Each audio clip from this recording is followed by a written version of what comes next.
Happy Feel Good Friday, everybody. It's honestly one of my favorite Fridays in all of the year. I absolutely love first weekend of March Madness Friday, boys. I don't know about you. We're recording this Thursday about 7:00, and it's already been a fantastic day of March Madness. I don't know if you guys gotten to tune in much yet. I almost watched Duke bust my bracket. Bust just your bracket? Was it No, the only person that had Duke? No, dude, you're not kidding. Do you think they're the most picked Final Four team? Hold on, you guys keep going. ESPN had that up. Go ahead. Yeah, I feel like they're the most picked Final Four team to me. I don't know about championship winner, but I think Final Four team they are. So, anyways, we got a lot to talk about today. We are going to go through some really fun ideas.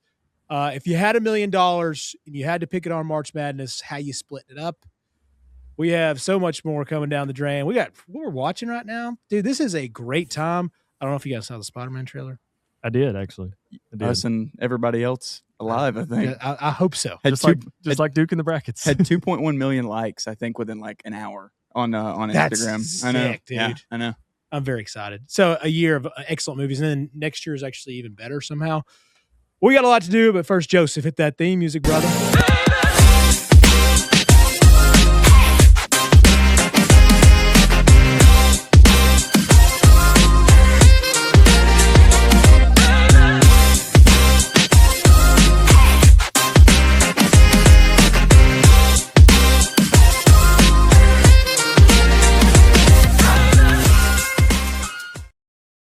Yeah, we were talking about it that after the Spider-Man trailer, we had a small internal crisis because it was one of those you had to think about. You're like, dude, this guy, nobody knows who he is.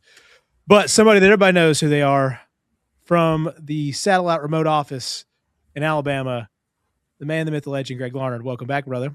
Boys, it has been way too long. It's great to see y'all's faces. I miss Miggy. I wish he was there.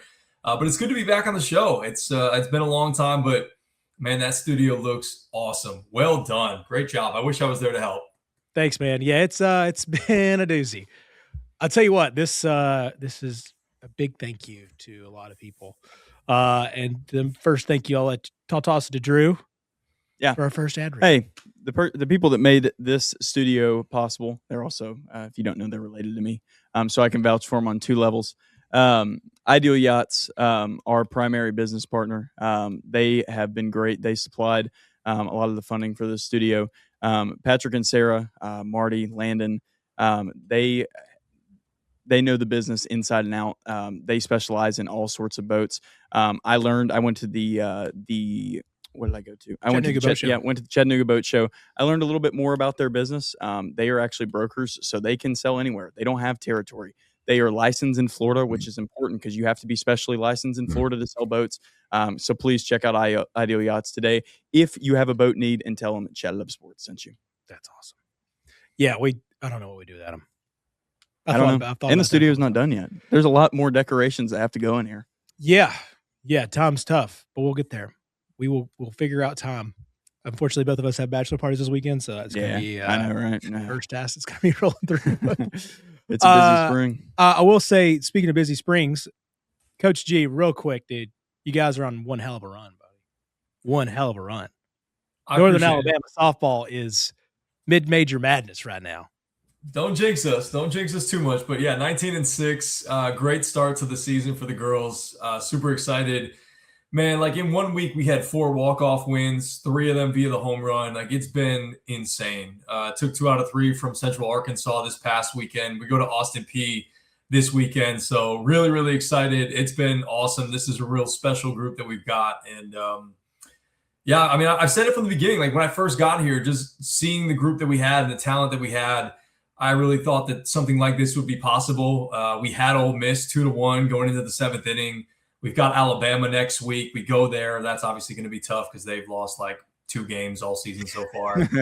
That entire SEC is just loaded, dude. Yeah, it is. And I mean, Ole Miss is probably, one of the, not strongest SEC teams, and we battled with them. So it's going to be a tough one. They do play Jacksonville State before us, so maybe they'll soften them up a little bit, Yeah. But yeah, no, I appreciate you giving me a little shout there with to shout out the girls. And I actually got to do something cool the other night too. They asked me to be on the broadcast on ESPN Plus for the baseball game, so I did that the other night, which was fun. Ooh, yeah, because to give people an idea, like mid majors, they have to do like their own broadcast, like for the ESPN Plus. A lot of these teams kind of have to put together some sort of their own media version, don't they?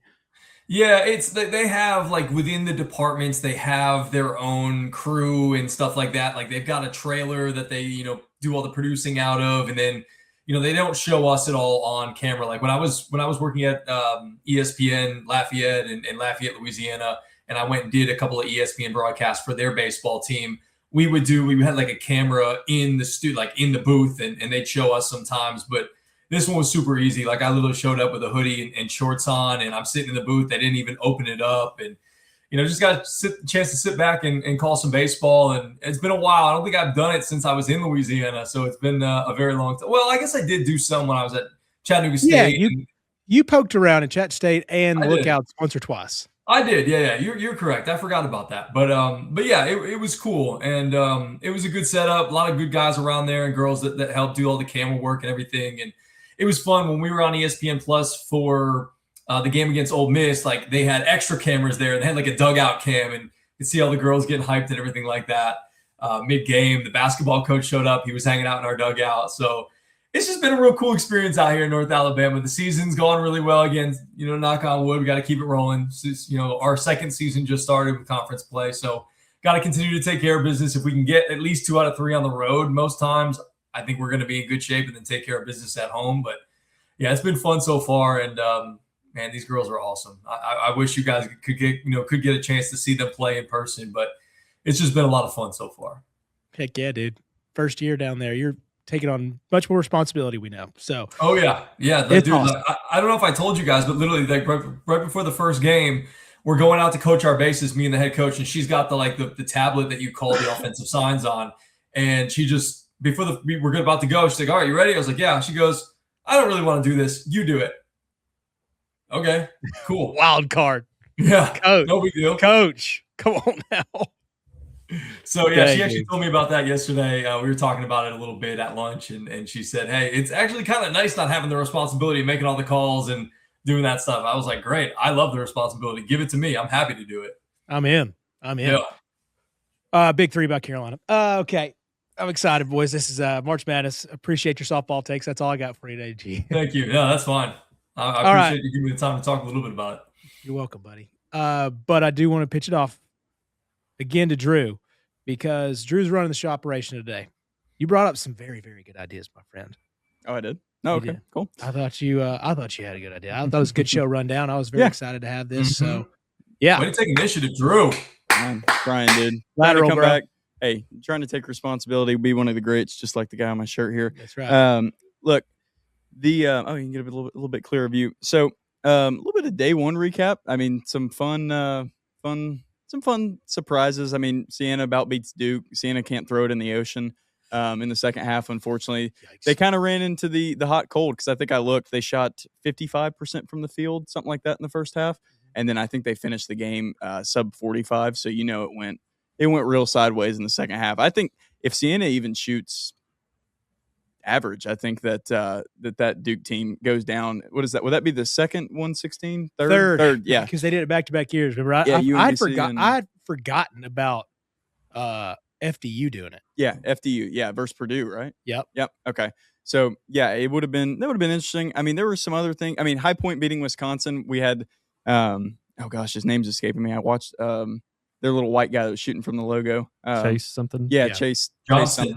Chase Johnson. Yeah, that's your white boy March Madness legend. But yeah, I mean, did you hear that stat where he literally hadn't made a 2-point basket all season until the one that he hit to win the game?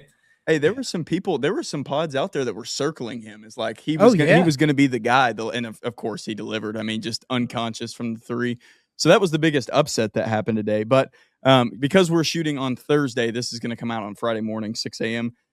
So first segment, the idea that I kind of had, what would happen if you had $1 million fake dollars to bet on March Madness? But you can only bet on the tournament winner. Of course, Greg cannot participate in the odds part of this. He can talk about the teams.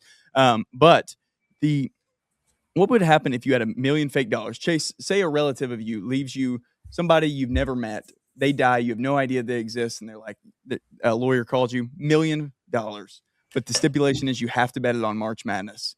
So, and you have to bet it on tournament winners. So my idea, I dispersed my $1 million up. I think I have like 10 or 11 teams here, but I want to hear from you guys first. I have the odds for most of the teams. I think Joseph has those odds too. You can put them on the screen. Chase, where does your $1 million go? Okay, so I was thinking about this. I don't think there's that many in my mind. Agreed. I think you can go out and kind of pick a wild card, I guess, but I really do feel like I'm going to put a hefty price tag on this.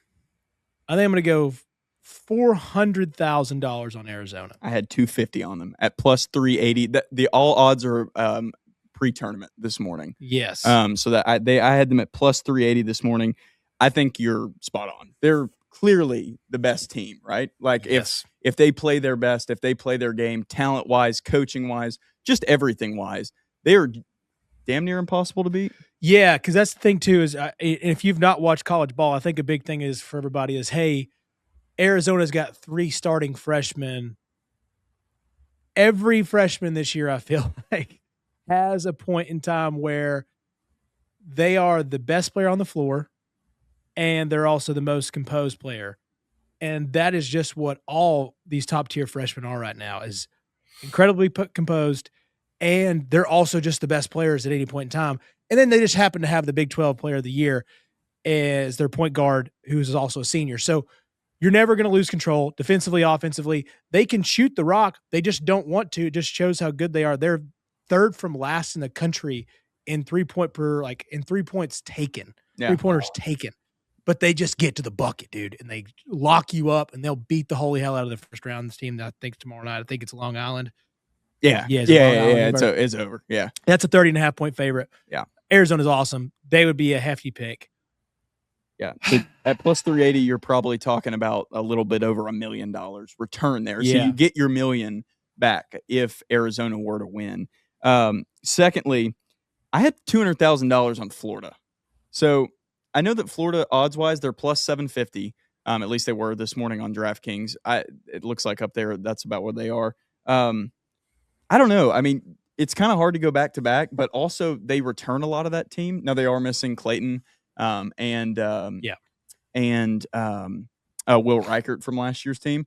But, I mean, if you want to talk about a team that just bullies other teams with Arizona, talk about Florida, man. They are that's what they do. I mean, they don't even need the guard play with Condon and Hall and all of them. Yeah, that was the one thing that worried me whenever I saw the second Vandy game. Even the first Vandy game, I was like, man, you guys have guards that are better. Like Xavier Lee is pretty dang good. And if you do look back, I mean, I'm sure G remembers a little bit, like the shot making by Walter Clayton. Dude, unfortunately, I remember that guy. That guy just bailed them out so many times, right? Because every big shot that need to be made, he actually made it. There's that talk. There's that little funny stigma everybody says that happens. Yeah, it's the truth. Like he actually hit every big shot. And then I don't know if Boogie and I don't know if Xavier are those guys, but it's also like, dude, they have 3 of the best bigs in the country. Sure, one of them's a rotational guy. Yeah, like, well. I don't know, man. They're so good. They would probably be my second. I would have $100,000. 100,000. Yeah, they're at plus 750. So that I mean, that in itself, it was enticing to me to put a little bit more of a sum on them rather than I probably would have, just because like at plus 750, you're gonna give me Florida. Like, yeah, sure. Like I'll absolutely take that. And well, see, I just don't believe in Florida as a whole, because just what you were talking about, Chase, like the guard play just isn't what it was. And I understand you have those bigs, but what is the old adage? Guard play wins in March and wins in this tournament. So to me, I am very skeptical about Florida making a deep run. They were probably the one seed that I did not have in my brackets going as far as the other ones. Yeah, I don't remember where I have them getting upset, but I've got them getting upset. Yeah, I will say, fair point there, Greg, because both Reichert and Clayton have played big rotational minutes for NBA teams this year. Like I know Reichert's because the Warriors are so banged up and all that, but I mean he's still having an efficient rookie season. And Clayton, before he got traded from Utah, was like a big part of their rotation. Like I think they actively traded him away so that he wouldn't help them win basketball games. So fair point. Fair point there, Greg. Is he stuck in Memphis? Yeah, he is. Yeah, he's on Memphis right now. They're Tankapalooza trying to get one of these top 4 guys. And actually that guy that was on the screen, Caleb Wilson, Yeah, Might be good for them. I got your Vandy Commodores beating them. Yeah, I was I hope that so. one. That one really is a huge toss Okay. up. So I have 50,000 on Vandy at plus 7,500, and It's not crazy. yeah, I mean 50,000 in the grand scheme of things, that's 5% of your million. So I was like, yeah, let me throw 50,000. I'm obviously a fan. What are they at? Plus what? 7,500 on 7,500. Yeah. So like a 5 seed at plus 7,500, I thought was great value there. 3.5 million. Yeah. What? What does that one up to be? Yeah, about around there. Yeah, Yeah. you would make 3.5. It'd be 4 million total. Yeah. So yeah, I mean, I like Vandy. I mean, Tanner is one of the more uniquely skilled guys. Like his skill set is unique. Not that he is the most talented guy out there, but man, Tanner, they go as he goes. The only thing I worry about with them is in the first Florida game. The second Florida game, the SEC championship. You saw that Vanderbilt was kind of able to patch together big defense. I kind of wonder if they get in foul trouble. They are pretty thin on that back line. As far as those, they have two and they're not even true bigs. Like both of those guys, I don't think fit the mold of a typical big man. No, but they can make it work because they have such good guards. That was another thing is they also got all three bigs in foul trouble in that last game. So it's true. That is one. I think the third game is going to be very close. I don't think we're getting the smackdown again. I don't think that's going to happen. I don't think there was a favorable whistle or anything. I'm just saying I think Vandy did a good job getting Florida and the bigs in the foul trouble. And Greg, correct me if I'm wrong. Did you have Vandy going all the way to the Final Four? Or did you have Houston coming out of the bottom? I've got Houston coming out of the bottom. I just have Vandy beating. You have Vandy. Okay, you have Florida, them playing Houston. I have 100K on Houston at plus 1,200. I cannot believe they're plus 1,200. I was gonna go. They're gonna be my second highest bet. I was gonna go $200,000. I think this is prime real estate for redemption tour. I think sometimes these funny little narratives are like they're gonna come back. Like Carolina did it against after losing to Villanova on the shot. Yeah, it's like Carolina comes back and wins the Natty. I think Kelvin Sampson is like one of the best coaches, if not the best overall coach we've got in college basketball right now. And they've got three dudes that can go get 30 on a given night. Sure. Like it can happen. And and a top 10 guy. I mean, Kingston Fleming, I think he's 6. I think I looked today. He was 6 on the mock draft that I saw. So dude, they have all the pieces. I think they're a little undervalued at plus 1,200. I would be all over that. I haven't put anything down yet, but I would be all over that as far as a tournament future. Kind of waiting to see what the first round looks like. It's kind of hard for me to want to put tournament futures down until you get to the round of 32. But anyways, moving on. Tied with them, I had Michigan at 100,000. I just remember early season Michigan, and they were their highs were so high when they were whipping good teams by 40. Yep. Early in the year, they still have Yaxel, who's one of my favorite NBA and beyond guys. I think. I don't really understand why he's at 16. I mean, I get the the measurables, the athleticism. You probably like a little bit more there, but as far as a big time player, I think Yaxel's he's well positioned on that Michigan team. And then, man, it is really hard to podcast when you're sitting here watching these games. Yeah, I'm sorry. Yeah, but I have to. We're watching Carolina VCU right now. Oh man, the first half. But yeah, I have 100,000 on Michigan just because I think they're the one team that. At Arizona's best, if you put both of their bests together, Michigan goes band for band with Arizona. There's close. I want to sit in another block too, where I think Arizona comes out, no doubt. But I also do believe there is a path. I'm going to put $50,000. Now, again, I made this comment where it does feel like that, but there's sometimes you play your best in March, and Purdue has done that. Sure. They do feel like a little bit of, as Mark Titus says, the really elite suburban AAU team that beats the heck out of everybody in the suburbs. In the Maui Invitational. And then they go to play the inner city teams. Yeah. They get their butts kicked. Yeah.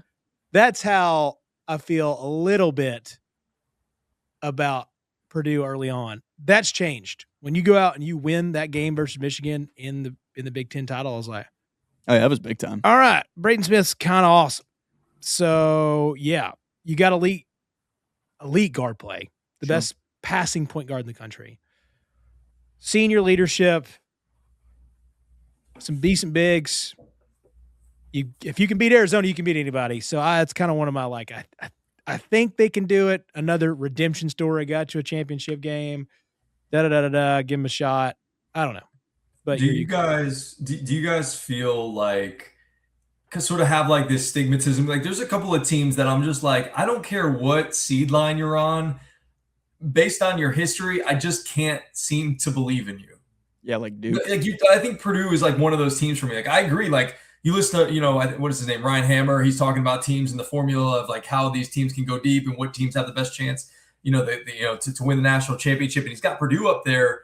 And I'm just like, I just can't pick them. I do have them making a deeper run, but like, I don't know. Like Purdue's one of those teams that like, I feel like they constantly let you down in March. Yeah, they're so hit or miss because obviously with Edie you get as far as you do, and that was the most frustrating basketball ever.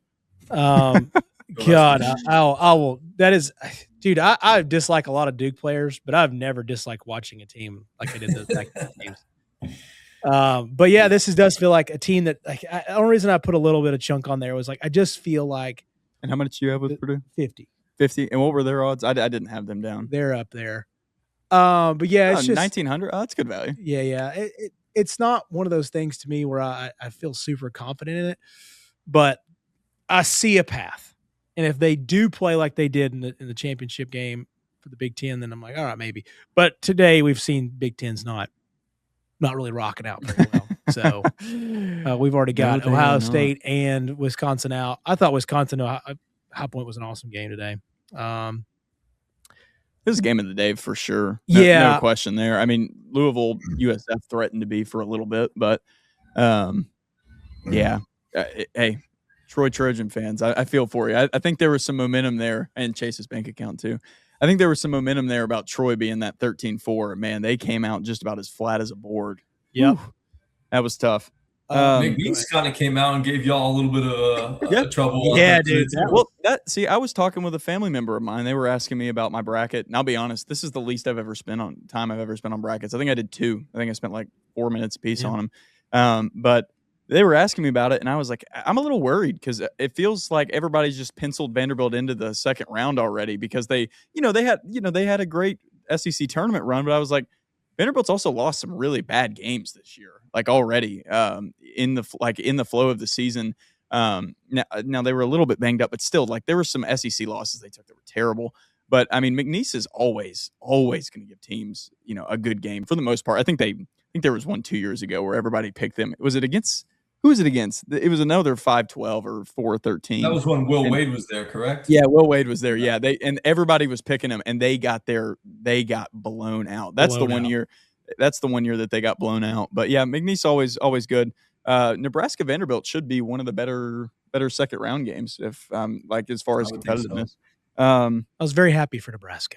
Yeah. I was glad they finally got over the hump. The reason I had them today, I was like, I feel like this is going to be close. I heard a good one. Somebody was like, dude, you got to understand that team feels so much pressure.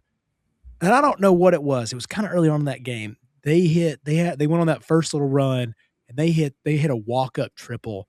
And I was like, oh, they're going to just blast this team now. Because it's one of those, like, you're catching the momentum. And if you hit this 3, it's smooth sailing. You're gone. But if you miss it, you're giving them a long rebound. You got a chance. They hit that triple, and I was like, uh-oh, Nebraska's going to look real good now. Yeah. Let's see. Wrapping up the 1 seeds, I had 50,000 on Duke. I just figured, get them in there. I know they looked awful today. But 50,000 for a 1 seed at plus 360, sure. Wrapping up my 50,000 group, I had Michigan State. I think Izzo's going to get one more before he, calls it quits. They were at plus 5,500 pre-tournament, so you're looking at a return of like a little bit over 300,000 there. With that bet, I don't know. Izzo's interesting to me because he always seems to do his best work as an 8 seed. But I mean, that's just what it is. But plus 5,500 was good value for Michigan State, especially the teams that they've managed to beat already this year. So I'm going to put 100. I get one. I'm going to put 100 on Duke. Metrically, they just make sense. Yeah. I know you lose your starting point guard, but I think Caden Boozer actually might be better. I don't know if you're getting the same exact thing defensively, but offensively, he looked great today. again, I know everybody's like, write them off. They can barely beat Siena. Jerry McNamara is Mr. March, and he somehow coached that team to a close win. Those guys just played all 5 starters played every minute. Wow. Siena did not take any substitutions. I don't know if you guys saw that graphic towards the end of the game. Yeah. It was 17-0 substitutions. Yeah. I was like, dude, come on. You gotta roll with your best. hey, And Siena, they we were, have a deep and they were bench. dying, dude. I was like, I remember those days of like, shout out my college head coach, Don that was the Don Rakowski that was the way. Don move. Yeah, I was going to 40 say, minutes a I've game. seen that. Yeah. I've seen that where those guys are playing 40 minutes, maybe get a breather at the end or towards like Towards with the 4 second, minutes. yeah. Yeah. You're like, dude, Yeah. these guys are dying. I'm like, and you're just barely playing defense. And then you just got to have to handle Cam Boozer in the middle of the paint. See, that was the thing. He was frying them the entire game. And eventually, like when the Siena cooled down, they just didn't have an answer. And I honestly thought that the broadcast had spelled Siena wrong. So I was like, shouldn't that have 2 N's? And I've never seen Siena spelled with just 1 N. And they gave Duke all they could handle. But yeah, I mean, Duke at plus 360 is pretty good. I think Shire's going to get them he'll at least get them to the Sweet 16. I feel like. Beyond that, I don't know. We'll see. Scroll down real quick for me, Joseph. Let's see. All right. So all right, there we go. Yeah, moving on to some more long shots. Oh yeah, okay. Go ahead. I was about to say, moving on to a little bit more of a long shot avenue. I have 25,000 for the rest of the teams here. So I have 25,000 on Arkansas. I believe in Darius Acuff can just like levitate at 40 points a game for a couple weeks, and that's why Arkansas can win this. Obviously, Cal is their coach. I mean his tournament history is well documented. But I felt it was worth the 25,000 at plus 6,000 odds. I mean that's a hefty chunk of change just to believe in a kid who's definitely going to go top 5 in the NBA draft. My last $50,000 absolute. Thank you. I have an absolute reckless 50,000 I'm going to spend on Tennessee because this would be the team, of course, like the team that I have the least amount of belief in. I was like, I don't think they're going to get out of the first weekend. I believe that they have a shot to just make everybody mad and be like, this is the team that's supposed to lose on Saturday. Really? Because it's the most top end talent. I actually made my second bracket like solely because I realized that I had picked Tennessee. So I had to correct that. I had to make sure that Miami of Ohio made it to the second round. Man, that's a tough draw first freaking I know. game. I know. I don't know. Miami of Ohio, they're interesting because I went back and looked at their tournament history because I was just curious. I was like, or tournament history, excuse me, their regular season history because I watched them like everybody else did when they got to 28-0, 29-0. They had 8 games that they won by 3 points or less versus the MAC, and they beat some team called Mercyhurst by 5. I have no idea who Mercyhurst is. So, I mean, the thought that Miami should not have made the NCAA tournament, very well founded. They're not very good. And that Akron team that they lost to that's actually in the NCAA tournament auto bid from the MAC is not good at all. Like, I don't think Akron will – I think they'll get beat by about 20 or 30. So, yeah, moving on. I had Kansas. I had Kansas at plus 6,000 with $25,000. Again, just taking a flyer on Peterson and Badunga and, all those guys. And I don't know. Bill Self really doesn't impress me as one of college basketball's elite coaches anymore. I don't know if he ever really was to me. But, they have the NBA talent. They have the overall talent. And they did win the national championship in 2022. So it's there. Yeah, I mean, especially if you have the best player in the country. Like Darren, and he can be. He can be. BYU, if they would have had Richie Saunders, I feel like they would have had a chance. But when you lose your second best player, Richie was your typical white guy that really cooked last year. And then they get DeBonsa, who is just so special. Yeah, he's awesome. I hope he's another one. I just kind of hope we get to the second weekend just for funsies. You just want to get certain good guys. Like I like the upsets, but I also want to get my superstars to weekend too. Yeah. I like to get my superstars. I had 25,000 on BYU for that exact reason. They're at plus 35,000. I don't think they have a prayer to win it, but Oh no, they Yeah. can't. They can't. They can't beat anybody. Is in the second weekend, I don't think. But when you have a guy that can put up, I mean, he's gotten close. He could put up 50. It's not he that can put crazy. up 40. Yeah, no, Yeah, no we've doubt. seen him put up 40 twice, I think. So yeah, he's special. Yeah, no doubt. Yeah, he's definitely. I mean, I think he's the first pick. Like if Peterson didn't have the concerns, like Peterson, the situation feels very Kawhi-esque, where it's like, I have my camp and the team has your camp, and then we'll kind of figure it out. But it'll always be my way or the highway because of my talent. So, yeah. Wrapping up, I had 25,000 on High Point. Let it ride, yeah. baby. Let it ride. Hey, it's fictional, fake $1 million. I pride myself as a guy who can find the underdog. I was all over Oakland the year that they beat Kentucky. I think High Point at plus 200,000 is that's good value. I don't even know what 25,000 on 200,000 would be. And I also had 25,000 on UNC because I always like to bet on. I like UNC. It's for the blue blood, the program. So. Yeah, dude. I'll be honest. If we would have had Caleb, there's no doubt in my mind. Yeah. That I believe we could have won a national championship. No doubt. Lives in UConn. No, I Not hate, this no, year, I hate buddy. Dan Hurley. Yeah. Not this year. Can you try to convince me? Because No, I was I like, cannot.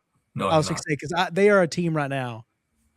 I heard a very good explanation about UConn. It's like if I could take off the jersey, just put a blank jersey, and then you didn't know the name of the coach. We Spider-Man this bad boy, and you forgot who Dan Hurley was. You'd be like, that's not a very good team. Not a very good team. They're not going to win a national championship. Good. They're a good team. Yeah, they're not very good. They have these games where it's just like, kind of like Vanderbilt. Like, why? How? Yep. Yep. That's a great comparison. Like, how did you lose that game? That team is in the bottom half of the conference. Yeah. Yeah. And they have the one NBA guy. Oh my gosh, why is his name escaping me? God. NBA. Solo ball? Yeah. No, not solo ball. The other guy. Starts with K. No, Oh my not gosh. Alex Caravan. That's what he's thinking of. Caravan's probably an NBA Caravan guy. is not an NBA guy. He's They like like- an they like- overseas they like guy. the- They have a guy. they No, like the Braylon style. Mullins. I'm sorry, Braylon Mullins. He's in the lottery. Yeah. Oh, Braylon Okay, I was Mullins. going to say.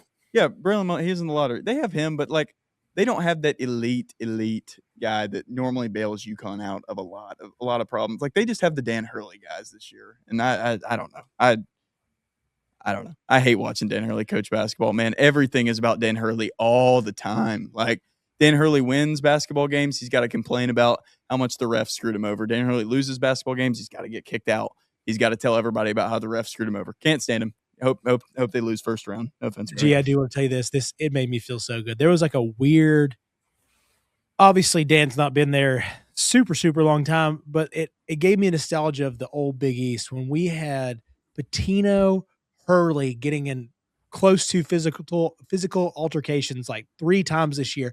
It brought my soul so much joy. I was like, the Big East is here. Yep. It's back. It's back. We need to get Syracuse a good coach. They need to go back to the Big East, get the heck out of the ACC. Yes. I swear Carolina goes up there and loses like every other year because it's like January. They've had 19 inches of snow that afternoon only. And we go up there and we're like, oh, sick. We're stuck in Syracuse for 3 days and we go get our butts kicked at noon on a Saturday. Yeah, And guess what? It happened. It happened. And I was like, daggum. But the Big East was very much back this year, I thought, with the coaches bringing it. St. John's, if they could make 3-pointers, I would believe in them a lot more. Yeah. They are truly. That was the problem last year, too. I mean, I don't know how you don't go. If you're Rick Pitino, I don't know how you don't remedy that situation from last year when you saw what happened to this year. How do we not go into the transfer portal or do something that we can bring in a little bit more shooting? Yeah. Or can we just add one more drill in the afternoon, Rick? Come on. Like, because I think they got 1% better. When you're that bad, I was thinking, all right, we go for, I think they were like 32% or 31% or something crazy last year. It was atrocious. And I was like, all right, let's get up to 34. That's a solid Big East team. A very solid, okay Big East team. We're going to correct our rocks. We're going to correct our wrongs this year. We're going to make it right. We're not going to score in the paint. We're going to go get buckets, and it's going to be from the 3-point line.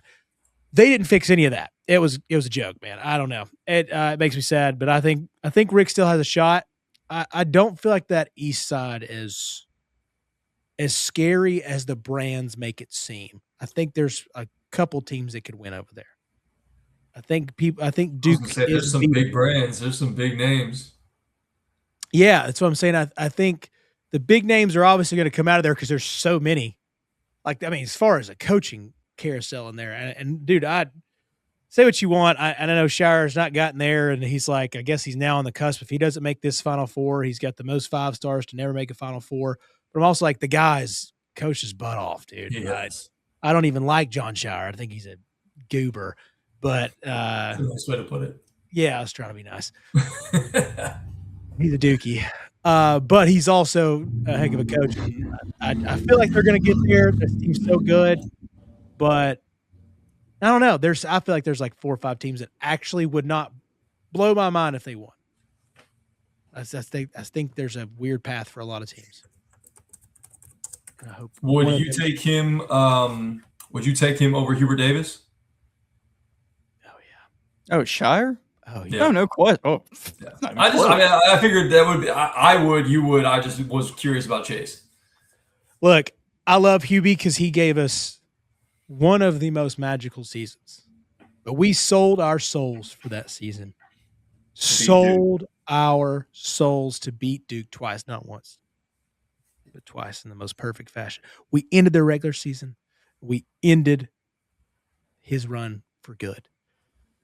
But it's not, that run has made him enough money, and it's gotten him way too many years. I think we've done a decent job recruiting. Getting Caleb this year would have been special. I think this year would have bought him 5 more if we would go far. And if he somehow makes a decent run with this team, I don't know. And it looks like they're going to win that first round. Again, also, I want to say this. Do you guys ever feel like whenever nowadays there's so much media that VCU, South Florida, I mean, High Point kind of made it 1 out of the 3, but I feel like with those 2 teams, VCU and High Point, VCU and South Florida, everybody's like, oh, they're going to definitely beat Carolina and they're definitely going to beat Louisville. I feel like that was what everybody said.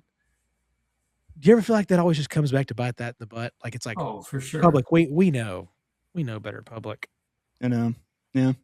Yeah, I think so. I think it's easy to have the ones. It's always the ones that you don't expect. That's what I was looking for this year when I was filling out the bracket. Primarily, is like that team you don't expect because, like, to be honest, Akron is not good enough. But like a team like Wright State, and that leads pretty well into our next segment here. A team like Wright State that, like, I think pretty much 99% of the public is just going to pencil Virginia in to win that game. But yeah, nobody knows anything about Wright State. The public has no clue about them. I'll be honest, Penn doesn't have a chance against Illinois there, but or a team like Idaho, I don't see the Tennessee State thing happening in a million years, but yeah, it's you're always looking for the upset. I mean, that does lead very well into the upset confidence meter. Are we done with the $1 million fake dollars? Yeah. Any further thoughts? No, the only thing I'd had was I liked your Arkansas thing. I think when you have the best guard in the country, college basketball guard, sure. I think there's a difference in like the pro potential, whatever you want to call that. But I think A-Cup is the best guard in college basketball right now. They can score. Cal it can be very good in the tournament. Who knows? Yeah, we'll see. All right. So I obviously we're recording this on Thursday, so doing some of these matchups when we put this out on Friday for Thursday isn't going to work because those matchups would have already happened. So I have 4 games on Friday tomorrow for March Madness, and this is the upset confidence meter. So we're looking for the biggest upset. I have one from each kind of like slate. I have one from the afternoon, mid-afternoon, evening, late slate for tomorrow. First one I had was Santa Clara, Kentucky. Primarily just because it's Kentucky, and I have made a lot of money over the years of just sitting there watching Kentucky get hyped up for the tournament. Them as a 7 seed is seems a little bit hard to believe. Santa Clara comes in as a 3.5-point dog. Their money line is plus 136. They play at 12:15 tomorrow. ESPN's little matchup predictor that they have has Kentucky as a 72.2% has them as a 72.2% chance to win. Chase, where's your upset confidence meter here? You have any confidence in Santa Clara to get this done? I know it's obviously hard because we don't know a ton about these mid-majors until it gets to March, but just based on Kentucky, where are you at? Pretty high, actually. I want to find this guy's name.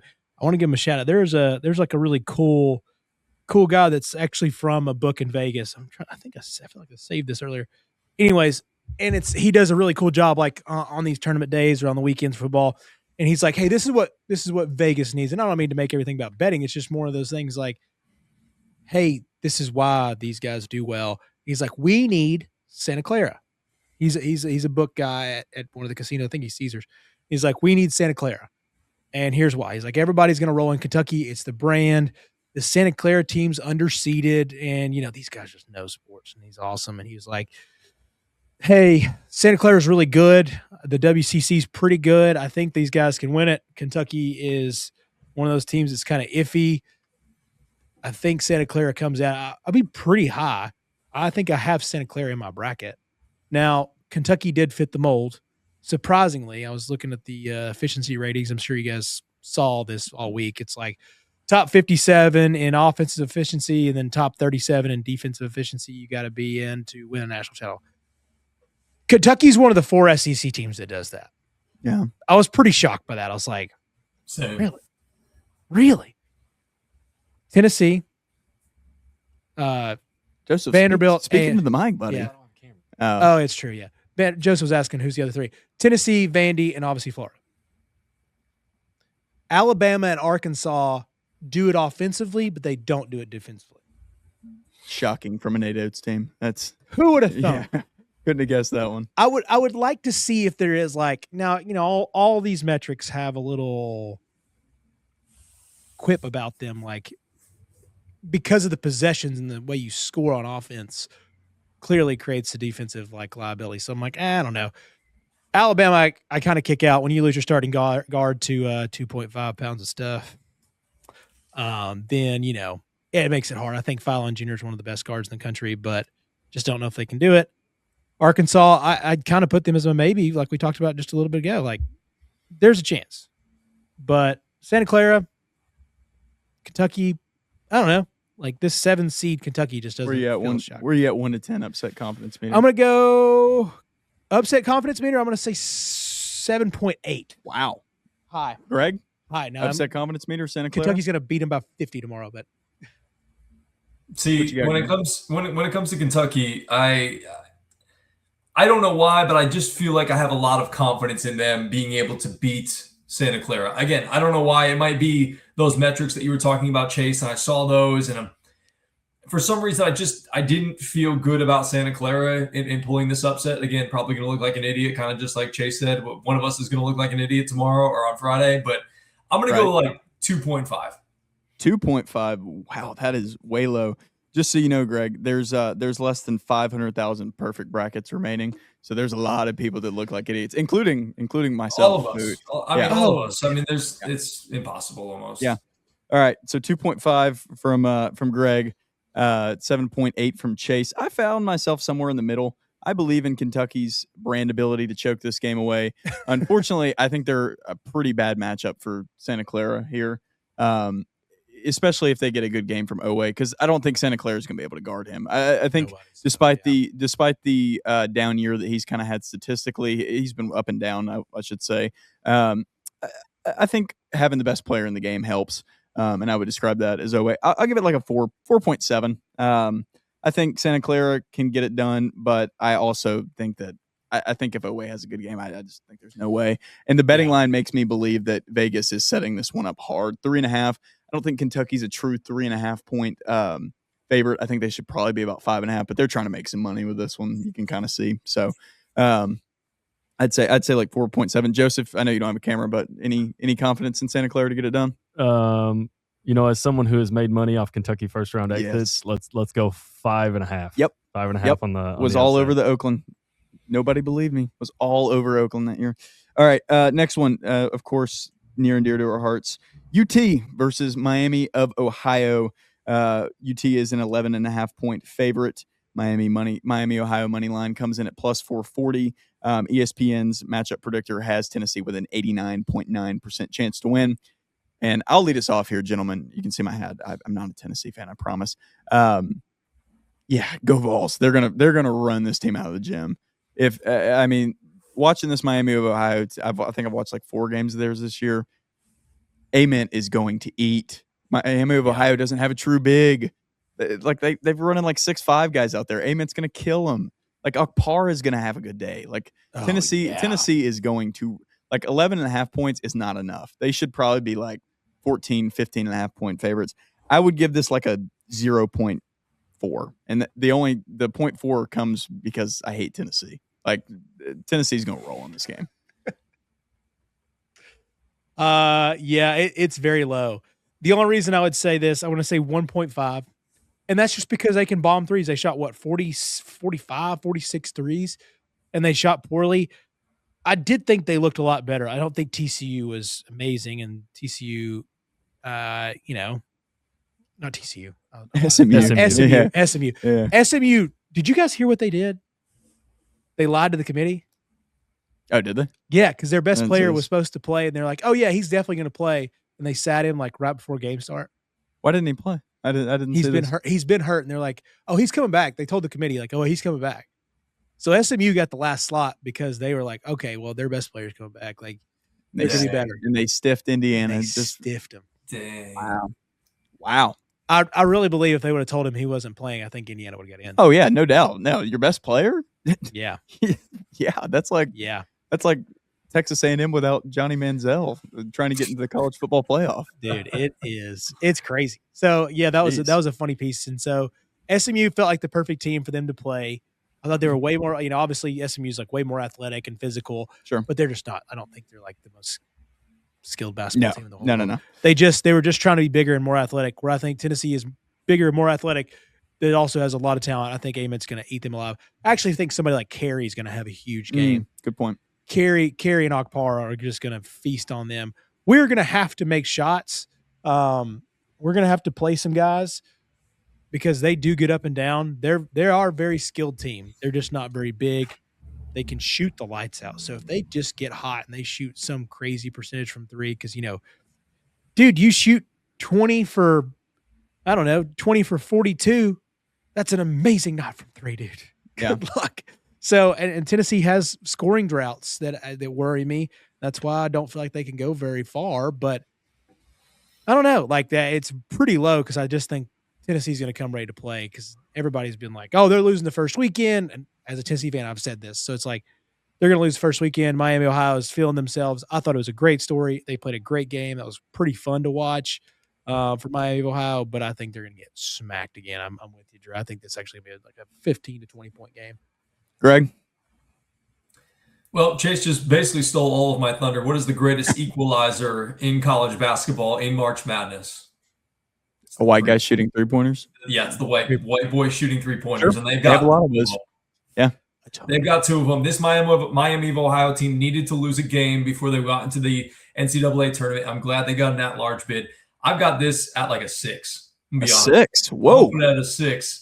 This Tennessee team just doesn't do it for me. I love Tennessee. Whoa. Go Vols. I hope they win. And I don't think I took Miami of Ohio in my bracket, but if an upset could happen, this might be the upset because I know you watched probably more of Miami of Ohio than I have. But again, you have a team that has won 30-plus games.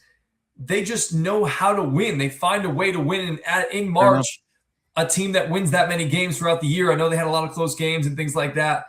Anything can happen. You put those shooters out there. I know they don't have the biggest size. And they don't match up incredibly well, but maybe they create their own mismatches. And then Rick Barnes is having to do something else, trying to guard those guys. So if they are going to pull the upset, that's how they're going to do it. The great equalizer in March, is the 3-point shot. So if they get hot, a couple of those guys, as Chase said, I could see it happening. Do I want it to happen? Absolutely not. I hope Tennessee rolls. I hope I am drastically wrong here, but that's where I'm at. Miami of Ohio and Tennessee.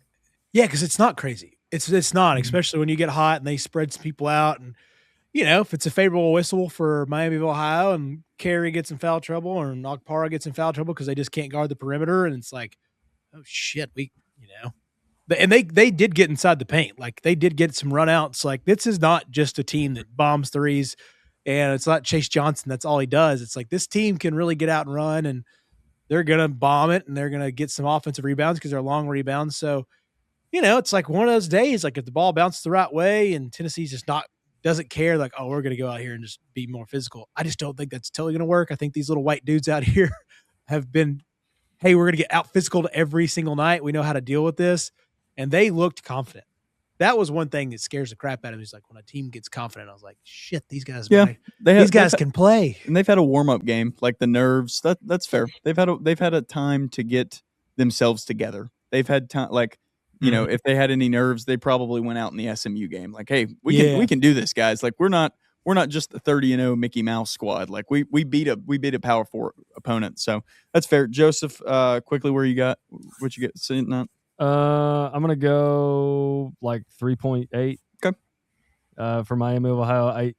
The undefeated thing is cool. Losing a game before the tournament does help, and they did have the warm up game, but I kind of think that was their one off. It's like, hey, technically you won a tournament game, and they did. So, yeah, fair enough. Yeah. All right. Next up, number 5 seeded St. Johnny's versus Northern Iowa. 9.5-point spread here. Northern Iowa, lots of tournament experience as a program. Say that going in. Lots of tournament experience. This is a mid-major staple. They make it quite often. It is, I said 9.5-point spread. Northern Iowa money line is plus 400. ESPN matchup predictor has St. John's with an 85.1% chance to win. Gentlemen, I'm going to take this one too because this is my boldest prediction of the thing. I'm giving this a 7.5. I think Northern Iowa has what it takes to beat this team. And that's from my 3 hours of research looking at their stats and their KenPom and stuff like that. I don't know. They have the same vibe here as High Point. I feel like everybody's just kind of penciling St. John's into the second round. St. John's, I hate teams in March Madness where there's just glaring weaknesses all over the board that you can exploit. And I feel that's what happened to St. John's last year, and I feel that's what's going to happen to him again. They can't shoot. There's going to be a team, especially a program like Northern Iowa, which has a lot of experience in this realm. Heck, they're part of some of the greatest March Madness clips ever already. Like I know they lost that Texas A&M game with Alex Caruso coming back, and then they hit the half court shot. But yeah, I'm going like a 7.5 here. I don't understand why St. John's, like you guys mentioned too, did not address their main weakness that's going to kill them in March. But I think it's going to kill them first round here. I just can't go that high. I don't know. I think Northern Iowa's, they're fine. They made a tournament game. I think St. John's may actually be underseeded. I think St. John's is just going to get it done. I know they don't win in the typical 2026 way of making a bunch of threes, but they still win. I think Rick's probably one of the 3 or 4 best coaches in college basketball at times. So I think Rick gets it done. I don't think this Northern Iowa team is very good. And listen, I've not watched a ton of Northern Iowa this year, but I do listen to a lot of smart people, and they're like, this Northern Iowa team is not what you expect from the usual teams. St. John's is very good. They can win some games. A lot of people are picking them to come out, and I do think there's a chance for them to come out. I know it's brutal branding out there, but give a shot. I would say 1.5. 1.5. Pretty low. Pretty low. I just don't have a lot of confidence in this story. They're going to be a sexy pick tomorrow. Northern Iowa? Oh, yeah. Especially after the dust settles from today. Yeah, you're right. Yeah. A lot of people will be all over the spread. I did notice quickly about spreads this year. I thought they were way off. I feel like they're priced for Vegas to make a lot of money. Like I feel I mean, even though I'm picking them, I feel like St. John's should probably be a higher favorite here than just 9.5. Greg? I'm going to go 2.3. If you look at both of these teams, they both don't shoot it great. Northern Iowa only shoots it slightly better than St. John's does, but St. John's just seems like they've got more dudes. Chase mentioned it with Rick Pitino, one of the best coaches in the tournament. They'll find a way to get it done. They'll handle their business. They'll kind of shut up the naysayers. And again, I agree with you, Chase. I believe that they were underseeded going into this tournament. You take care of UConn the way that you did in the Big East, championship game was incredibly impressive to me. So I actually have St. John's kind of making it a couple of different, kind of far. I think the Sweet 16-ish. I think they're going to win out here in this opening weekend, but I definitely think they're going to beat Northern Iowa on Friday. Okay. Joseph? As someone who's only ever picked 2 winners in March Madness correctly, one being Florida last year, the other being Rick Pitino at Louisville, give me like 0.75. 2011? Is that it? 2013. 2013. Okay. Yeah, 2013. Right. Kevin Ware. That shout team, out, baby. Yeah. I'm going to go 0.75. Give me St. John's. 0.75. All right. Last matchup. Just for fun, this one really. I have Kansas versus Cal Baptist. Look, 14.5-point spread. Kansas obviously the favorite. 750 money line for Cal Baptist. Kansas 2022 national champions. They haven't made it past the second round since then, though. And I don't know. Kansas has a 92.6% chance on the ESPN matchup predictor. Is there any like nightmare Kansas Darren Peterson scenario here? Like, is there any like Peterson gets hurt in the first 5 minutes and sits down, they get Badunga in foul trouble? And I don't know. I don't think there is. I would go like a 0.2 for this one, but I figured we'd throw it on there, get one of the stars of college basketball included. Would you guys like me to draw out a nightmare scenario, which I think can actually happen? Yeah, do it. I would say this is very low for Kansas to lose this game. Very low percentage. If you were going to go to a 1-10 scale, it'd be, I'm going to say like 2, and here's why. This is a stretch, but I'm going to go for it. Darren Peterson would actually have to play the whole game. He just becomes a ball hog. We have the camp being like, hey, you need to get a bunch of buckets. Time to get your number 1 spot definitively back. Hey, okay. Yeah, because I think they play later, so like you're going to get to see DeBonsa play earlier. Yeah. So you're going to get to see DeBonsa. What if he has like a 35-point game? They're playing right now. Let's see. Here, keep going. Yeah. So he's like, hey man, we got to get those numbers up, baby. Flip that camera. Let's get those numbers up, and so let's just do that so we can, really shine. The nerves hit Mr. Peterson. So he's, let's say he's like 2 for 14, and we're getting a little cold. The team's pissed. They're like, dude, F this guy. I'm done with him this year. Like, he's made this worse. I do feel like there was some of that in the middle of the season. No matter what everybody says, like they played better in that one game. I think it was against Texas Tech, where they beat Arizona without Arizona. That was right. Peterson. Arizona without him. So it's like they beat Arizona without him, and they're like, man, we were better. And then they get him back, and it's felt a little wonky at times. I do feel like there's a chance where that sucks, and they're just like, get me out of this game, dude. I just can't play with this guy anymore. Like, he is doing nothing. Peterson's not a huge assist guy either, so it's like he's not really passing the ball a lot. And then Dominic Davies for Cal Baptist is one of the best scoring guards. He just gets cooking. Boys gets hot.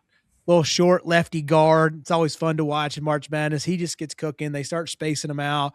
They're not really trying. Nightmare scenario is what would have to happen. I think it's a very low percentage. Actually, I'm going to go to like 1.25, but that's how it would have to happen. Oof. It would be a stretch. Yeah. But I mean, they would just have to almost like implode as a team because they can't stand Peterson and like him trying to get his only. But you would have to have like Kansas has to lose. Cal Baptist will not beat them. Greg? Yeah, I'm going to stick low with Chase on that one. I'm going to go about 1.5. Dominic Daniels is an incredible scorer for Cal Baptist. And again, he's very liable at any moment to just go off. But when you have a guy like Darren Peterson on the other side, who's a big-time potential lottery pick, if Daniels is going off on one side, there's no chance that he's not going to, match him and go off on the other side. And again, Kansas is just a much better team. I'd like to think better coached, but again, it's Bill Self, and sometimes you just never know with Bill Self. So, but I'm not very high on Cal Baptist. I'm glad to know we have another member of the Bill Self hate club. I've always been there. I've been on that block for a long time. He's fine, but he's not like, I wouldn't put Bill Self up into the echelon of incredible coaches. Good coach. Not Coach K, not Roy Williams, not even Jim Calhoun. Sure. Yeah, good point. Joseph, round us out. Dude, everything you guys said was great and well-informed. And as someone who is not well-informed on basketball, give me Cal Baptist, baby. I'm riding, dude. And you know what? When they do it, if they pull it off, I want all the credit. But if Kansas wins by 20, this never happened. Right. That's part of March. All right, boys. We're hitting the hour mark. So we've got 2 more segments to go. They're fun segments. We're done. Anybody else got anything else they want to say about March Madness? Chase, Greg, Joseph, anything else you want to say before we start just having a little fun? This Carolina team makes me feel good. We're up 15, 45, 30 right at this moment. So it may come crashing down after this. But they ain't losing this VCU team, dog. Go Heels. Yeah. Go Balls.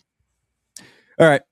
Switching gears here a little bit. We're going to play a game because, trivia, it's March. Might as well have some fun. Let's switch gears to the tournament that is not on anybody's television screen. That's the NIT. I don't know if you guys know this, but what is it? Is the CBT? It was actually canceled this year. Oh, so really? the third tier, dude. yeah, the third tier like postseason tournament was canceled. They just posted on their Instagram a couple weeks ago, like, we'll see you in 2027. So don't know. What I think they should. And I was kind of thinking about this today as I was driving around listening to March Madness and the whole thing. I thought this when I was coaching at Chattanooga and we went to the regionals. I believe they should have like an NIT tournament for like all of the other like team sports, not just basketball. Like, and I think they used to have one for softball, what I heard, but I think it would just make the level of like competition so much better if you had just a sort of secondary tournament for those mid-major teams, or maybe some of those Power 5 or 4 conferences teams that like are not as good, obviously, as the ones that are in the upper echelon, just to have a little bit more equal competition. Something I was thinking about. But I mean, shoot, I was locked in last year. I know in Chattanooga, a lot of people were locked in last year to the NIT. Yep. Yeah. That's the most fun I've had for like a mid-major watch in a long time. Yes. Yeah. Hey, oh, dude, awesome. I loved it when what was that 4 years ago now that Chattanooga hit the David Baptiste. Yeah, dude. Hit the that was awesome. Yeah. Awesome. Yeah. Malachi Smith. They almost took down Illinois. I was there for ESPN Chattanooga. It was great.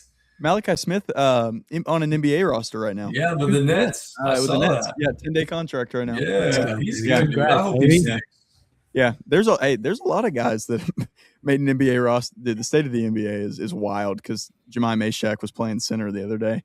For who? Yeah, for the Grizzlies. Yeah, he was playing center. He's getting a lot I He had 6 steals. Really?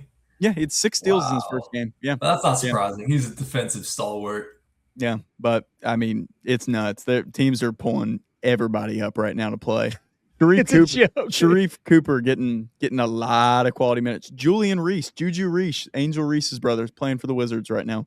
I know. Yeah. Hey, what about that dude that played for Tennessee last year? What's his name? The scorer.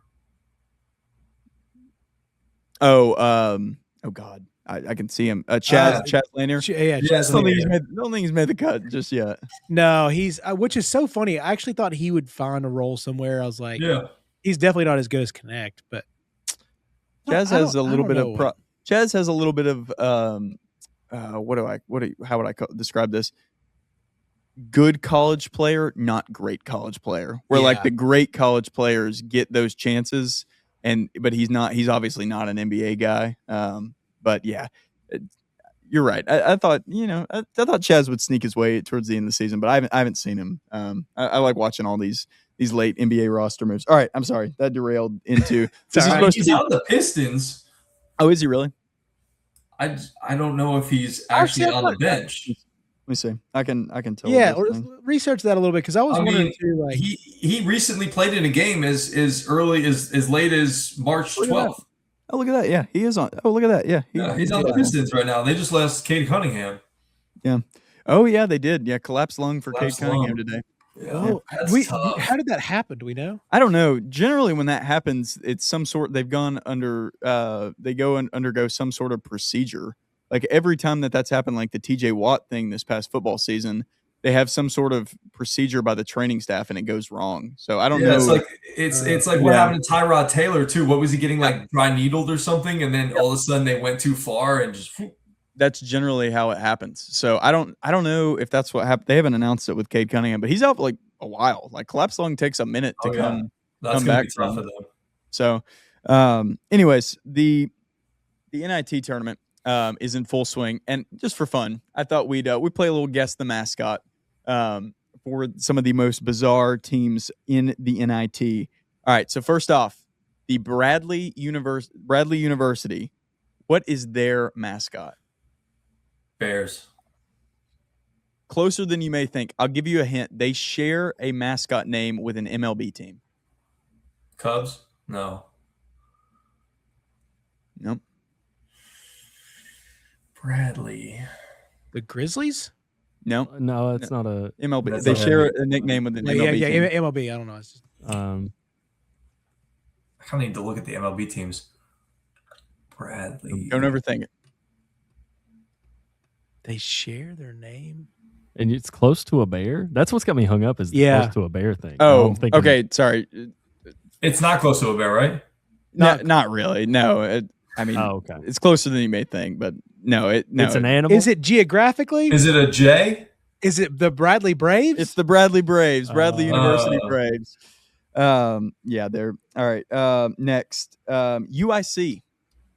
Any idea? Here's your hint. They actually share their name with a local college. The Mox? I feel like that was the layup answer. So Mm-hmm. A local college, Chattanooga, not Tigers? Nope. Is it the Lions? It's not the Brian Lion. No, not the UIC.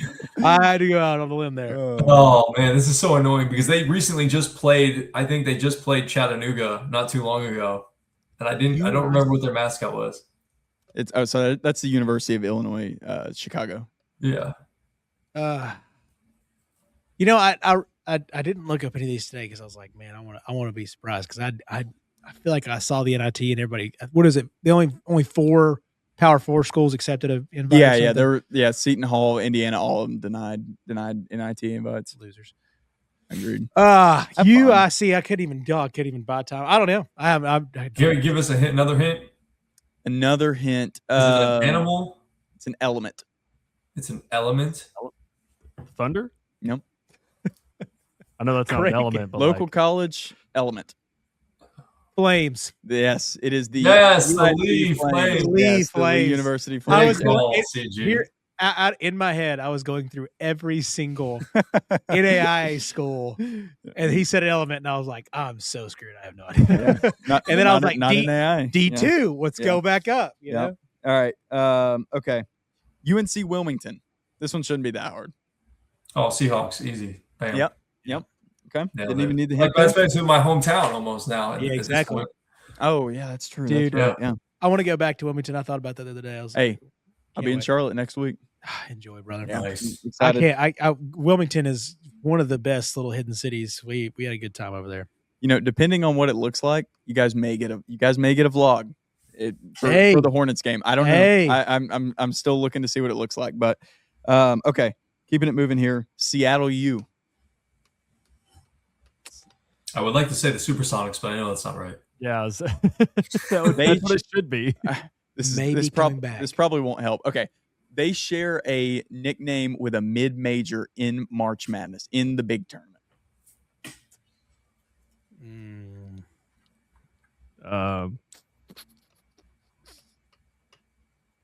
What conference?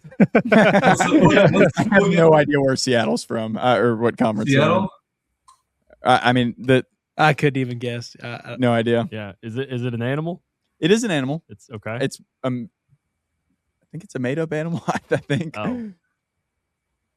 It's not like the Griffins, is it, or something like that? No, it's a bird.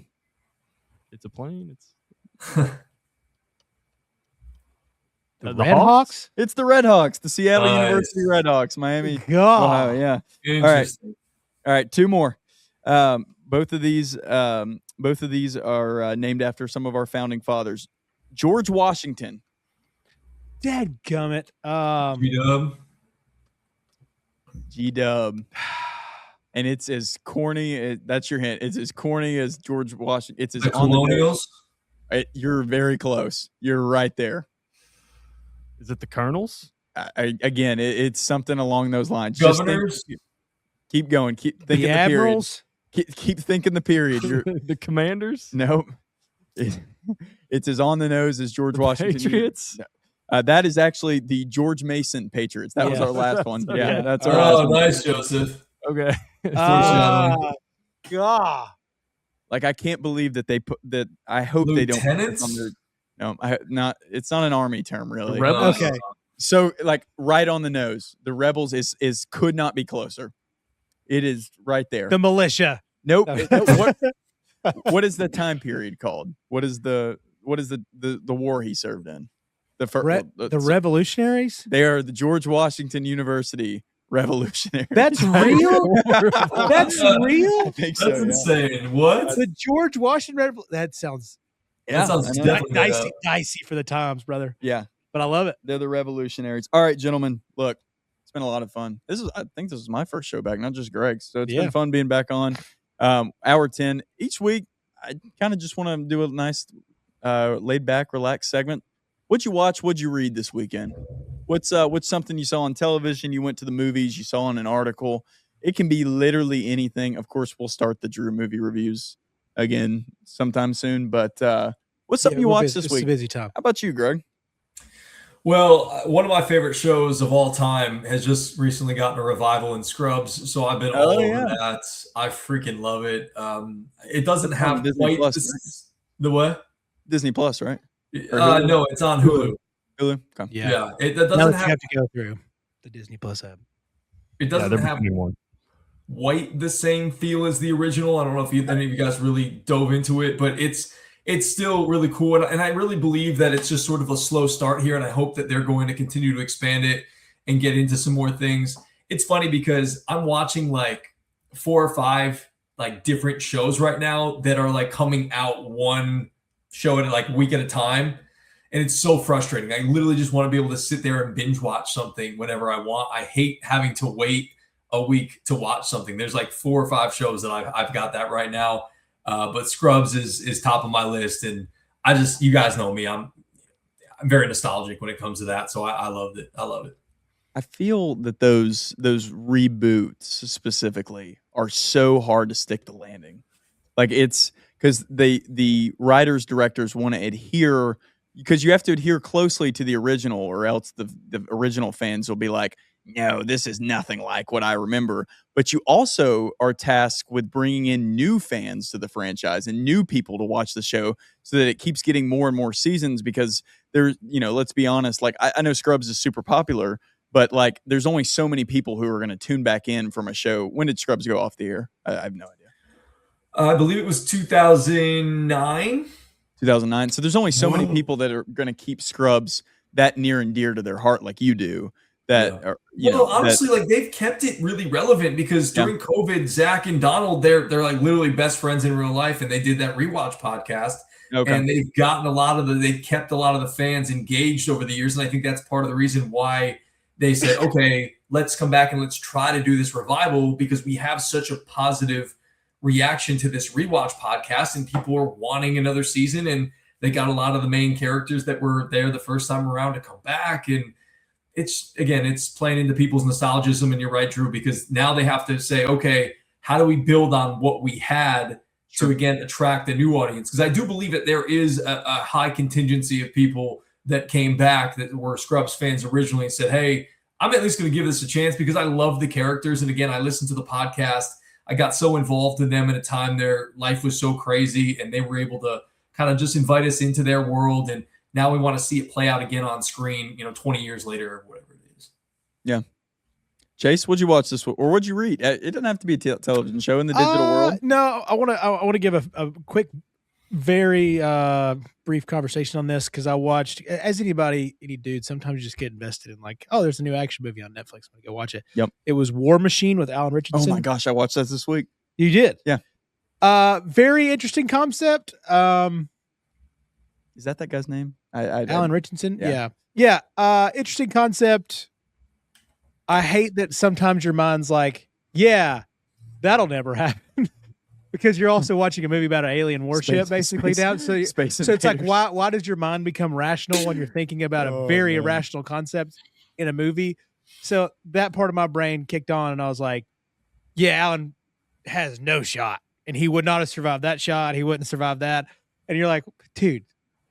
And then I really had the conversation in my mind. I was like, dude, why are you being critical about a movie you wanted to watch? Yeah.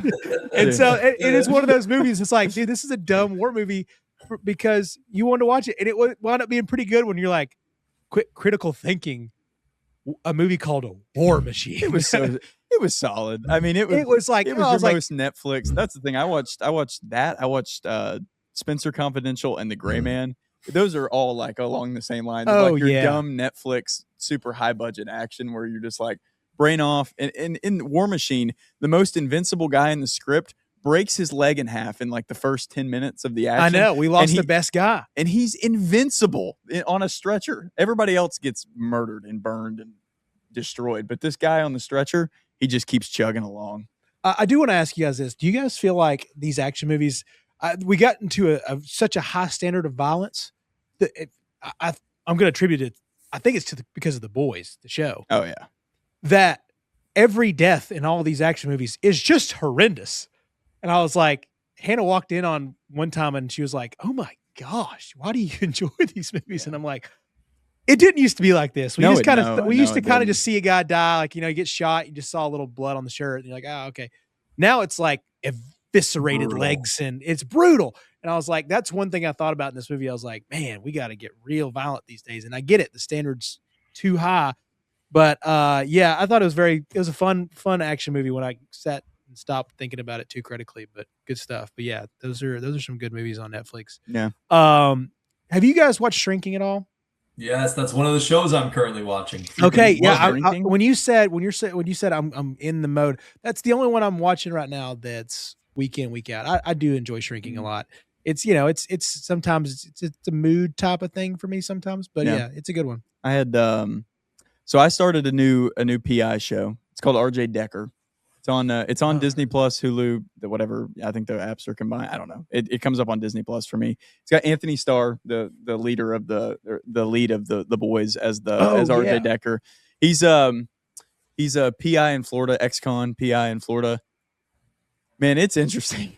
It's really one of those where you just kind of turn your brain off and you watch a mystery that doesn't make a lot of sense. I mean, it does embrace its Florida charm. Like it has a lot of like the Florida man jokes and all that. Like it really leans into the ecosphere of the location where it's shot at. Also, if you guys have never watched Will Trent, I can't recommend it enough. It's a detective. It's a detective show on it. It's through the ABC network. It's a favorite of my family's and it's fantastic. I don't know what else. Like the second season of that is pretty much as close to as pure television as you can get. But yeah, I've been all over the detective shows recently. For some reason, the action movies have been playing for me. Quickly, I watched How to Make a Killing while we were constructing the studio. A24 Glenn Powell, fantastic, loved it. Okay, it didn't make a lot at the box office, but was a fantastic movie. I thought really leaned into like this vibe of there wasn't a lot of technology in the movie. It can really be from any era, even though it's shot in the present day. And Glenn Powell really does kill his family in the movie, and does get to inherit the $28 billion. So there's a spoiler, but I mean that was probably in the title. Watch that movie now. Well, there we go. Well, I mean the reason to watch the movie is the same reason I ended up enjoying it so much, is because the whole movie I was like, this is stock, like I'm kind of bored here, and then the last 20 minutes is twist after twist after twist to get to that point. So it's worth the watch. Joseph, you got anything you've been throwing down on? Yeah, I started the second season of Fallout on Prime. A huge fan of the video game series, so was very excited. I don't know if any of you guys have watched it, but they introduced at the end of season 1 New Vegas. That's my favorite game in the series. So was very excited for that, and then also started a book. A little bit of reading, but it's all just for fun, no educational reading. You guys ever heard of Brandon Sanderson, the author? Yeah. He gets a lot of love on like TikTok and stuff like that. Started one of his flagship books called Mistborn. I've actually been reading it since probably January, but trying to read, just a chapter here and there as I can find time. And it's really good. Been enjoying it a lot. I'm on like chapter 24, 25. Sure. So almost to the end, and it's getting better and better. So that's what I've been interested in recently. Dude, Sweet. I on the book front, I did buy the Spider-Man Noir origin the origin book. Yeah? Yeah. Oh, that's so sick. Noir is coming out, I think, in May, the Mhm. television show with Nick Cage. And so I was like, you know what? I'll get to know the character. I'll get to see what this is all about. Of course, we're ramping up to Brand New Day, as we mentioned at the start of the episode. But, I'm kind of getting that, Spider-Man has his spider sense. I'm kind of getting that tingling feeling back for the Spider-Man genre. Like, I'm not going to lie. The MCU is, I've kind of strayed off, like, Same. from wanting to watch those movies, but that trailer, like, I don't know if the movie's going to be good, but they at least look like they're paying, homage to the character finally, which has been my biggest complaint with the MCU Spider-Man. So. Yeah. So post, because I don't know if you're the same point, but post Infinity War for me was kind of like once that's when you stopped Thanos, watching? that's once Thanos was gone. I made it a little further. I made it through most of the television series. Actually, Yeah. I actually really liked Moon Knight, but I made it to a lot of those. I really, when I stopped watching, was Quantum Mania. Wasn't a big fan of that one. Yeah, so I watched a few. I watched like Loki, and then I watched like Doctor Strange 3. I don't even remember Multiverse that. of Madness. And none of them just, I don't know. They just, I don't know if I think I was burnt out. I don't want to say the movies were bad and that the movies got worse, even though I do think they definitely did. and it was COVID era movie making. I think that needs to be put out there as well. For sure. I think it took them a little while to get back, but this whole like Avengers Doomsday kind of has me a little bit reignited. I do think the Spider-Man movies post Thanos have been really good. I think those have been the best movies, so I'm really excited for Brand New Day. But yeah, I'm looking forward to the new Spider-Man movie. All right. Yeah, how about the Captain America one that came out too with Harrison Ford? I watched that. I actually liked it. I didn't mind it. I thought Harrison Ford was good in it. I actually thought that they didn't give Captain America a lot to do, but that's what I'm saying. Yeah, I thought it was fine. I'm excited to see what they do with the new chapter of the MCU. That was what we watched. I think we'll do that every week. That was fun. I enjoy that. Yeah, I mean, MCU forever. Same. I think we're back. Yeah. I mean, if the X-Men are sure. If the X-Men are involved, then I love it. Like, have you guys ever went through and watched all the X-Men movies? Yeah, I did it. I actually did it a couple weeks ago. They're actually really good. Yeah. So First Class, Days of Future Past, some of my favorite superhero movies. Yeah. The original X-Men, they're not for me. They're not for my generation. Like, they're made for I think you guys. Like, those, I think they're what? Old heads, dude. Old heads, dude. Unks. They're an older style of movie. No, they're made for people who were. You guys were what? They were made on film. And you guys were kids when those were coming out, right? Yeah. I mean that was like 2000. I think it was 2000. 2000 was the original X-Men came out. Yeah. Cool. Yeah. Those are pretty fantastic. I'll be honest, my enjoyment of Doomsday will depend on how they do Cyclops. My favorite character. They've always done him dirty in movies. They got to do him right. Yep. I think they're paying a lot of homage to the players. Yeah, I hope so. Players. I'll be honest. The game right now. I don't need to watch Patrick Stewart play Professor X again. I'm good. I hope he is like impactful for a short amount of time. Yeah, like I don't need to watch 85-year-old Ian McKellen and Patrick Stewart hobble around on the screen. I'm good. Like, they can move on with their lives. Hopefully retire, a little bit. Well, like Chase said, I think it'll be a good homage sort of to them to kind of usher them out officially. Yeah, sure. Yeah. From what Oh, sorry. I love this stuff. I got a little bit of the weeds, right? But it sounds like that's one thing it's going to pay off for you is Cyclops becomes leader. We're going to get taken out of the old heads, and it's going to become his game, which is very exciting because it sounds like we're getting true leadership out of Cyclops from what he was in the comics. So I'm very excited about it. Which is they did that because X-Men 97 did that, and it was so good, and it crushed. Yeah, it was so good. You guys liked it. I never watched it. I haven't seen it yet. No, it's just immensely popular. Okay, it's so good. Like I loved Cyclops growing up. Was my favorite, and they always did him dirty. Like he always would get taken out in the first 30 seconds of battle, and they'd have Wolverine or Jean Grey would save him. But now, nope, he's gonna save him. So I'm excited. Yeah, it's gonna be great. Yeah. They're doing a great job with the setup. Also, did you guys watch the Oscars at all? Real quick, but no, I'm enjoying the RDJ comes out in the green Oh, I suit saw this. with Captain America. And so Hannah loved it because she was like, "Oh, that's a cool green suit." And I was like, "Can I nerd Dr. out and tell you the Doctor. backstory about this?" And she was like, "Yeah, sure."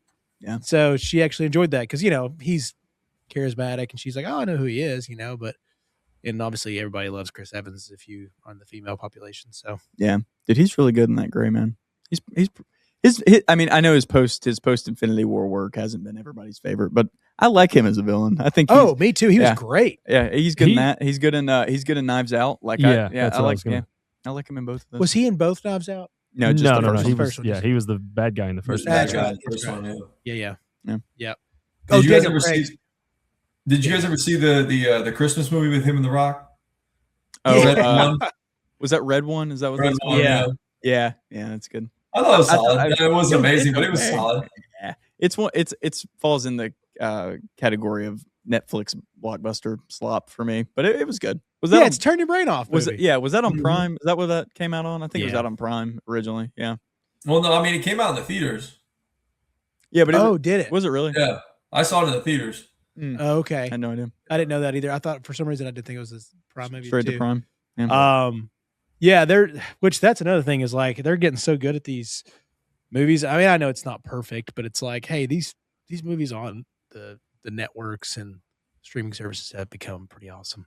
Yeah, they're getting good at them. And to be honest with you, I think I'm just getting a little bit more. I think I'm just getting more satisfied with what I'm watching. Like, I think for a while there, the streaming customer was like, "Well, I'm paying this money, so these shows better be excellent." But I don't really feel that way anymore. Sometimes I just want to turn my brain off. You're right. Like, just have something to watch.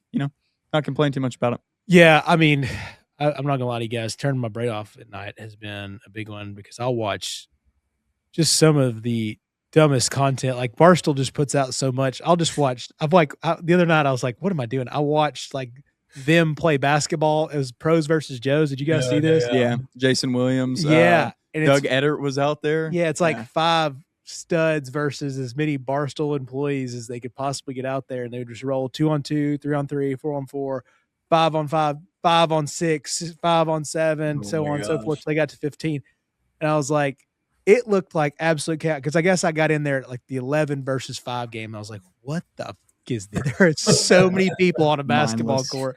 Did they beat them? Oh, the pros beat them every time, even with 15-on-5. Yeah.